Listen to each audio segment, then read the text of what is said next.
இம்மாதம் 10ஆம் தேதி நச்சுணவினால் 2 நபர்கள் மரணமடைந்தது தொடர்பில் போலீஸ் மேற்கொண்டு வரும் விசாரணைக்கு உதவ உணவு விநியோகிப்பாளர் உட்பட இதுவரை 15 பேரிடம் வாக்குமூலம் பதிவு செய்யப்பட்டுள்ளது. நிகழ்ச்சி ஏற்பாட்டாளர், ஏற்பாட்டு குழு உறுப்பினர்கள், பள்ளி முதல்வர் மற்றும் விநியோகிக்கப்பட்ட உணவு தயாரிப்பாளர்களிடமும் வாக்குமூலம் பதிவு செய்யப்பட்டதாக கோம்பாக் மாவட்ட போலீஸ் தலைவர் துணை கமிஷனர் நூர் ஆரிஃபின் முகமது நாசிர் வெளியிட்ட அறிக்கையில் தெரிவித்திருக்கிறார். நச்சு உணவு விவகாரத்தில் பாதிக்கப்பட்ட இதர நபர்களிடம் இன்று வாக்குமூலம் பதிவு செய்யப்படும் என்றும் அவர் கூறினார்.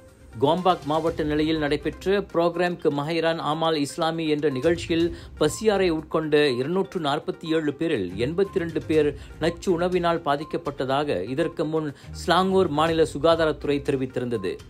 பீஹூன் கோரிங் மற்றும் துள்ளூர் மாத்தா பொரியலின் வர்ணம் மாறியிருந்ததோடு அதன் சுவையும் மாறுபட்டிருந்ததன் காரணமாக நச்சுணவு ஏற்பட்டிருக்கலாம் என ஸ்லாங்கூர் கல்வி இயக்குனர் டாக்டர் உம்மி கால்தோம் சம்ஷுடின் இதற்கு முன் கூறியிருந்தார்.